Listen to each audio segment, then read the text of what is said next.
Olá e bem-vindos a mais uma exploração do nosso canal, onde pegamos em conhecimento profundo e o transformamos numa viagem super clara e, confesso, absolutamente fascinante.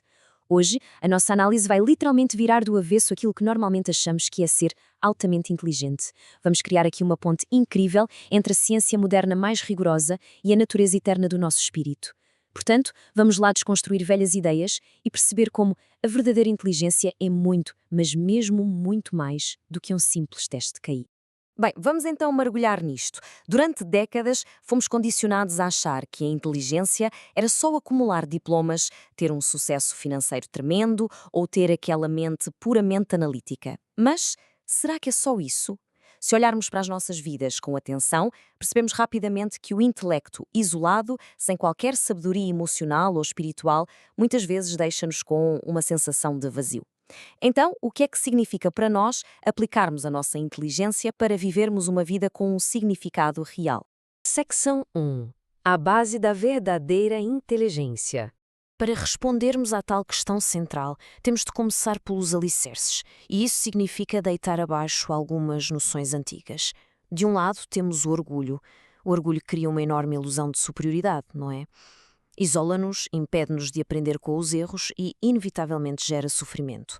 Do outro lado, temos a humildade, que é o que nos abre as portas para a verdade, que nos aproxima dos outros e que gera uma paz autêntica. E o mais curioso no meio disto tudo, a ciência confirma exatamente isto. Estudos na área da psicologia mostram que traços ligados ao narcisismo trazem muito menos empatia, mais stress crónico e uma solidão imensa. Já a humildade intelectual melhora de forma notória a nossa regulação emocional e cria relações muitíssimo mais saudáveis.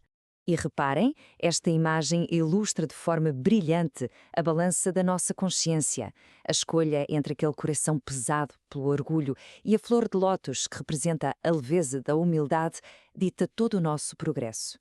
Sabiam que, neurologicamente, o orgulho desmedido ativa exatamente as mesmas áreas do cérebro associadas à dor física quando somos contrariados? É literalmente um peso. O material que analisamos hoje é claríssimo. A inteligência é uma responsabilidade. Sem humildade, o intelecto não nos eleva de todo, apenas nos afasta da verdade e uns dos outros. Secção 2. O corpo. Instrumento da alma. É muito fácil perdermos nestes temas profundos e esquecermos a nossa própria biologia. Mas o nosso corpo físico é o instrumento essencial para a jornada da nossa alma aqui, e temos de cuidar dele com ciência e muito respeito. As diretrizes da Organização Mundial de Saúde que revimos são muito claras a esse respeito. Mexer-nos não tem só a ver com estética. É uma ferramenta absolutamente poderosa para o nosso cérebro. O exercício físico melhora o nosso humor porque liberta dopamina e serotonina.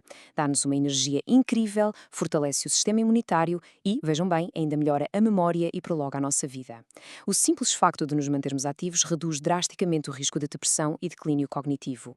Cuidar deste nosso veículo físico com carinho e disciplina é o primeiro passo, um passo inegociável, diria eu, para aplicarmos a tal inteligência verdadeira no dia a dia.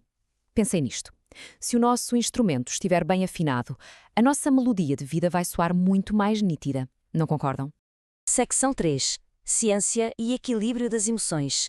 Ora, o que é mesmo interessante aqui é perceber que, com o corpo fortalecido, passamos para a dimensão emocional. E é aqui que a neurociência moderna e o autoconhecimento milenar dão as mãos. Se olharem com atenção para as áreas destacadas a azul neste esquema cerebral, percebem que práticas como o mindfulness e a meditação não servem só para relaxar um bocadinho. Estas práticas alteram, de forma física, as redes do nosso cérebro que controlam o foco, a regulação das emoções e a nossa estabilidade perante o stress. Ou seja, educar as emoções com consciência remodela a própria estrutura do cérebro, tornando-nos muito mais pacíficos e menos reativos. Incrível, não é? Secção 4. A eterna dimensão do espírito. Depois de entendermos o corpo e as emoções, precisamos de interiorizar algo fundamental. A vida material é apenas uma fase e não o destino final. E não pensem que precisamos de procurar apenas na filosofia para sustentar esta ideia. A psicologia positiva e os famosíssimos estudos de Harvard, que são a investigação científica mais longa de sempre sobre a felicidade, mostram precisamente que as pessoas que cultivam um propósito de vida forte e mantêm uma ligação espiritual a Deus ou a um ser supremo, sofrem de muito menos ansiedade existencial. Ter este sentido de vida dá-nos uma resiliência brutal. É a própria ciência a comprovar. Pessoas com um sentido espiritual profundo vivem vidas mais longas e com muito mais saúde. Cultivar diariamente esta conexão profunda é exatamente o que dá um significado duradouro à nossa passagem física e temporária por cá. Dá-nos aquela força extra que precisamos para enfrentar qualquer tempestade terrena, mas sempre com os olhos postos na eternidade do espírito. Secção 5. Integração. Consciência aplicada ao bem. E chegamos ao clímax da nossa análise. O grande segredo desta harmonia toda é a integração. Olhem para estes 3 círculos interligados. É aqui que todas as peças do puzzle se encaixam. O corpo é a nossa base, ele sustenta-nos. A emoção é a nossa bússola interna, ela orienta-nos. E o espírito é a nossa luz maior, ele é o que dá sentido a tudo. É só quando alinhamos estas 3 esferas em perfeita sintonia que encontramos o verdadeiro equilíbrio, a paz e a plenitude. Isto, meus amigos, é a definição exata de uma consciência plenamente desperta. Vamos avançar e perceber como é que isto se constrói na prática do nosso dia-a-dia. Quais são, afinal, os passos tangíveis? Primeiro, cuidar do corpo com amor e muita disciplina. Segundo, educar as emoções com plena consciência. Terceiro, cultivar o espírito todos os santos dias. Quarto, praticar a humildade intelectual e moral, estando sempre prontos para aprender. E em quinto lugar, talvez o mais nobre de todos, servir os outros. Porque a inteligência verdadeira não fica na teoria, é a consciência ativamente aplicada na prática do bem. Mas atenção, perceber estes conceitos de forma passiva não chega de todo. O conhecimento intelectual tem de ser o grande motor da nossa ação. É imprescindível transformarmos-nos. Temos de ter a audácia de escolher a cada novo amanhecer, trilhar o caminho do amor, da verdade e da iluminação. Secção 6. Referências bibliográficas e autoria. E para que fique claro que esta belíssima síntese não saiu do nada, ela cruza uma pesquisa bastante profunda. Juntamos a sabedoria espiritual de obras clássicas fundamentais como o Evangelho segundo o Espiritismo de Allan Kardec e colocámo-las lado a lado com as diretrizes super rigorosas da Organização Mundial da Saúde sobre a atividade física. A união absolutamente perfeita entre a fé e a ciência. Fomos também buscar validação à ciência moderna, a publicações de enorme prestígio como a Nature Reviews Psychology e aos relatórios da Neurowiser, que provam empiricamente o poder da humildade intelectual e como certas práticas remodelam as nossas emoções e o próprio cérebro.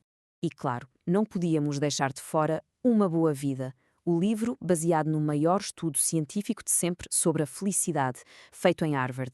Quase um século de pesquisa ininterrupta que prova, sem sombra de dúvida, que o que nos traz saúde e plenitude não são os bens materiais, mas sim as conexões humanas profundas e uma vida guiada por um propósito superior. Todo o conhecimento que partilhamos hoje foi realizado a partir da excelente palestra Já Pensou Como Vai Acordar num Plano Espiritual, apresentada por Cândida Vieira no CEL de Olhão. Em suma, esta análise ajuda-nos a tomar consciência de uma verdade incontornável. Ser inteligente é saber respeitar o nosso corpo, equilibrar as nossas emoções e desenvolver uma ligação profunda connosco próprios e com Deus. E agora, chegados ao fim, deixo-vos com esta provocação.